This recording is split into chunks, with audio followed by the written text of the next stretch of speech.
My name is Chloe. I'm 26 years old.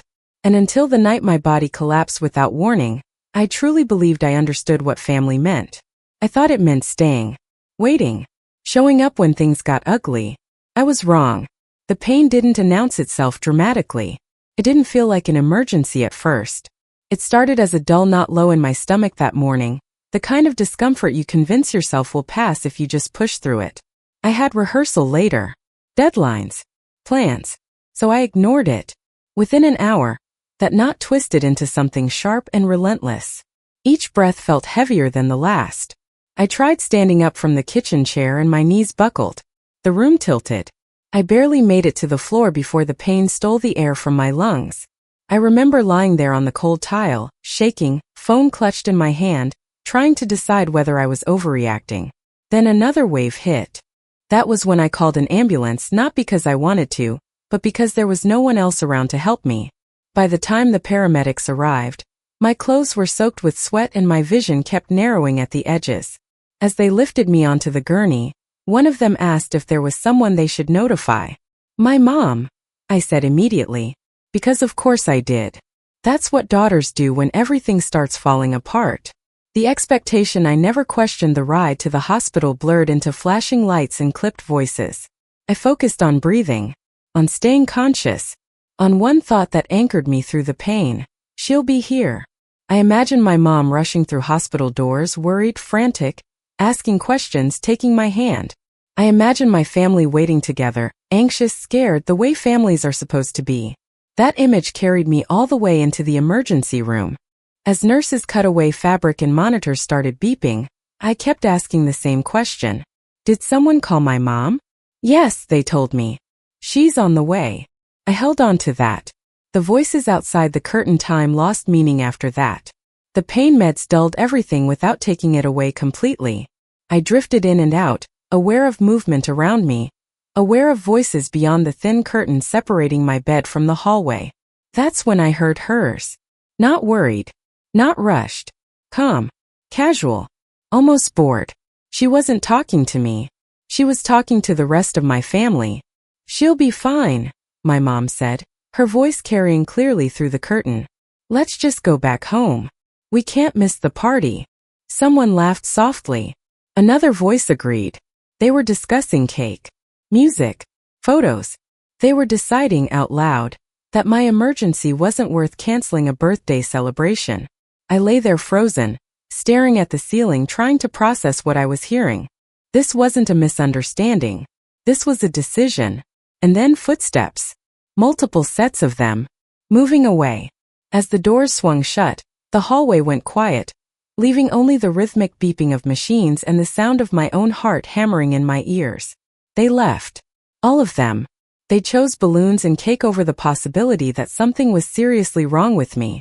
The loneliness that settled in. If you've never been left like that, truly left, it's hard to explain the feeling. It isn't just sadness. It's a kind of hollow clarity. A realization that whatever you thought you meant, you don't. Nurses came and went. Doctors spoke in low voices. At some point, someone told me I needed surgery, and soon. I nodded. I didn't cry. I didn't argue. Because a strange numbness had taken over.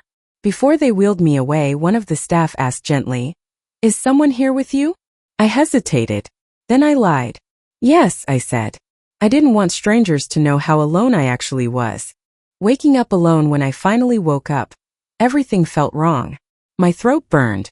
My abdomen throbbed with a deep, angry pain. My head felt heavy, like it was filled with fog instead of thoughts. For a few seconds I didn't remember where I was. Then it came rushing back. The ambulance. The voices. My mom saying we can't miss the party. A nurse noticed my eyes open and smiled softly. "Hey Chloe," she said. "Surgery went well. You're in recovery." I croaked something that might have been thank you. What I wanted to ask was simpler. Is my family here? The question stayed trapped in my throat. I already knew the answer. I turned my head and scanned the room. No familiar faces. No jackets thrown over chairs. No one waiting anxiously nearby. Just strangers who cared more about my vitals than the people who shared my last name. The phone that changed everything. My phone sat on the tray beside me. I stared at it for a long time before picking it up, bracing myself for silence. Instead, the screen lit up with notifications. Dozens of them. Messages. Missed calls. Group chats exploding with activity. For half a second I felt hope. Maybe they're outside. Then I opened the first message. It was a photo. Balloons. Cake. Smiling faces. My mom stood in the center of the frame raising a glass. The caption read, "Family time is the best time." I scrolled. Videos of everyone singing, laughing, joking about how late it was getting. In the background I could hear my mom's voice clearly. "She'll be fine," she said again. Hospitals always exaggerate. My chest tightened until it hurt to breathe. The moment something shifted, a nurse returned and paused when she saw my expression. "Do you want me to call someone for you?" she asked gently. I shook my head. It wasn't that I didn't need anyone. I just didn't want the people who had already decided I was optional. After she left, I unlocked my phone again. New messages were pouring in now, not from my mom, but from extended family acquaintances, people asking if it was true that I'd had surgery alone. One message stood out. A childhood friend. "I'm so sorry, Chloe. I thought you knew they decided to stay. I thought you were okay with it. They decided. They discussed it. They negotiated my pain around a party." That was when the numbness cracked. Anger, clear, cold focus sliced through the fog in my head. I thought about all the moments I'd excused. Missed recitals. Late arrivals. Being called strong whenever it was convenient for them not to show up. Lying there with stitches in my body and dried tears on my cheeks, one question finally surfaced. How much longer am I going to let this keep happening? The choice I hadn't made yet. My thumb hovered over my social media app. Instead, I opened the camera. I took a photo. No filters. No angles. Hospital bracelet visible. For taped to my hand. Just reality. I stared at the image for a long time. I didn't post it. Not yet. Instead, I opened a blank note and started typing, not about the surgery, but about every small betrayal that led me to that bed alone. The truth poured out. Raw. Unedited. Uncomfortable. I didn't know it then, but that note would become the thing my family feared most.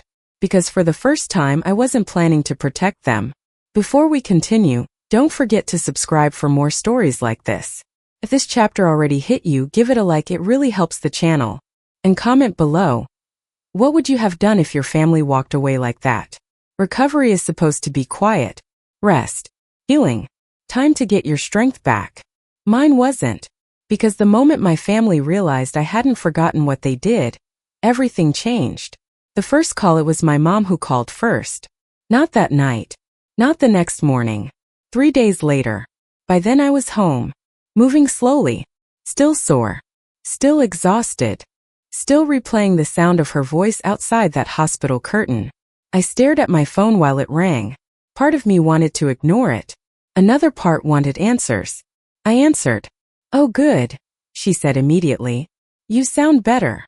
I didn't respond. She kept going, filling the silence the way she always did. "You scared everyone, you know. Surgery out of nowhere. We were all worried." That word again. Worried. "Mom," I said quietly, "you left." There was a pause. Then the sigh.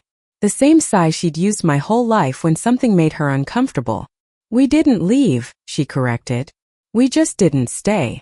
The difference mattered to her. It mattered enough that she believed it. How she explained it, she told me I was being dramatic. That hospitals make things sound worse than they are. That the party had already been planned. That canceling would have upset people. "You know how important appearances are," she said. Appearances. Not outcomes. Not pain. Not the fact that her daughter went into surgery alone. I asked her one simple question. "Did it ever cross your mind that I might be scared?" She hesitated. Just long enough. "Well, you've always been strong," she said. There it was. The word they use when they don't want to show up. The family version after that call, the story spread fast. Not the truth. Their version. Relatives texted me saying my mom had told them I insisted everyone go enjoy the party. That I didn't want a fuss. That I'd told her it was fine. None of that was true. But it was convenient. And once again, I was expected to accept it quietly. I stopped correcting people. I started listening. because the more they talked, the clearer the pattern became. They weren't confused. They were coordinated. The turning point conversation a week later, my aunt called. Not gently, angrily. Your mother is devastated, she said. She feels like you're punishing her. Punishing. I laughed once, bitter and short. I was on an operating table, I said. She was cutting cake. Silence. That was the first time anyone in my family didn't have a response ready. And in that silence, something inside me settled. I wasn't angry anymore. I was done explaining. What they asked for next, it didn't take long before they needed something. They always do. My mom mentioned casually that she'd need help watching my cousin's kids soon. My uncle asked if I could cover something work-related. A family group chat popped up, suddenly active again. No apology. No acknowledgement. Just expectation. That's when I realized something important. They thought the hospital was a misunderstanding. But my silence was a problem. The moment I said no when my mom asked me directly, really asked to help out that weekend, I didn't soften my answer. No, I said. She sounded confused. No, she repeated. Why? I took a breath. Because I'm recovering, I said. And because I'm not pretending everything's fine anymore. Her voice sharpened. So this is about the hospital? Yes, I replied. And everything before it. She accused me of holding grudges, of being selfish, of tearing the family apart. I listened. Then I said the sentence that changed the dynamic completely. I won't keep paying the emotional costs for your comfort. She hung up. The shift after that, the tone changed. Calls slowed. Messages became shorter. People stopped asking how I was doing and started asking what was wrong with me. That was the turning point. Because I finally understood. They didn't want me healed. They wanted me compliant. And for the first time in my life, I wasn't. Before we go further, don't forget to subscribe for more stories like this. If this chapter is connecting with you, give it a like, it really helps the channel. And comment below. Have you ever been called strong when what you really needed was support? Recovery teaches you strange things. Not about your body, about people.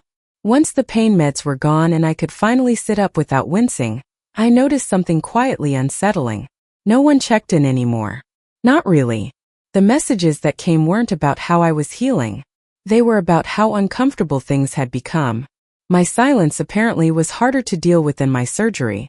When silence became a problem, the family group chat went quiet for days after I said no.